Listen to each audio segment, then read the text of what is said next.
जय माता दी दोस्तों, स्वागत है आपका हमारे YouTube चैनल पर। आज मैं आपको सुनाऊंगी आषाढ़ मास की अमावस्या की व्रत कथा। आषाढ़ अमावस्या के दिन व्रत करने से सभी पाप नष्ट हो जाते हैं।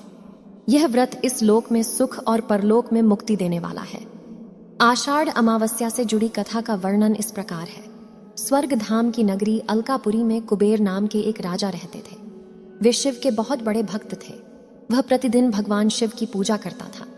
हेम नाम का एक माली प्रतिदिन राजा के यहाँ पूजा के लिए फूल लाया करता था। हेम माली की एक सुंदर पत्नी थी। उसका नाम विशालाक्षी था। एक दिन माली मानसरोवर से फूल लेकर आया, लेकिन अपनी पत्नी से मजाक करने लगा। राजा दोपहर तक माली की प्रतीक्षा करता रहा।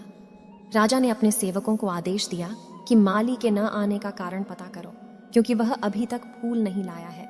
सिपाहियों ने कहा कि महाराज का माली बड़ा पापी और आक्रामक है। वह अपनी महिला के साथ मजाक कर रहा है। यह सुनकर राजा को माली पर बहुत गुस्सा आया और राजा ने माली को बुलाया। हेम माली भय से कांपते हुए राजा के सम्मुख उपस्थित हुआ। राजा कुबेर ने क्रोधित होकर माली को डांटा और कहा कि इसने परम पूजनीय भगवान शिव का अनादर किया है, इसीलिए वह स्त्री वियोग सहेगा और मृत्युलोक जाकर कोढ़ी बनेगा। राजा कुबेर के श्राप के कारण हेम माली देवलोक से गिर गया। वह उसी क्षण पृथ्वी पर गिर पड़ा। पृथ्वी पर आते ही उनका शरीर ढंक गया। उसी समय हेम माली की पत्नी अंतर्ध्यान हो गई। पृथ्वी पर आकर माली को बड़ा कष्ट हुआ। वह बिना भोजन और पानी के जंगल में भटकता रहा। हेम माली को रात को नींद भी नहीं आती थी, लेकिन भगवान शिव की आराधना के प्रभाव से उसे अपने पूर्व जन्म की स्मृति का ज्ञान हो गया। एक दिन घूमते घूमते माली मार्कंडेय ऋषि के आश्रम में पहुंच जाता है। उसने देखा कि वह ऋषि ब्रह्मा से भी बड़ा था और आश्रम ब्रह्मा की सभा जैसा दिखता था। हेम माली वहां गया और ऋषि के चरणों में गिर पड़ा।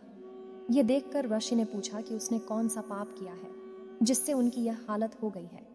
हेम माली ने ऋषि को सारी स्थिति बता दी। ऋषि ने कहा कि उन्हें एक व्रत करना होगा जिससे उनका उद्धार होगा। ऋषि जी ने कहा कि यदि योगिनी आषाढ़ मास के कृष्ण पक्ष की एकादशी का व्रत करे तो उसके समस्त पाप नष्ट हो जाते हैं। यह सुनकर माली बहुत खुश हुआ। उन्होंने ऋषि जी को प्रणाम किया। इसके बाद हेम माली ने व्रत रखा।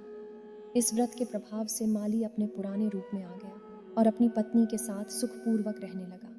इसलिए आषाढ़ मास की अमावस्या का व्रत करने से सभी पाप दूर हो जाते हैं।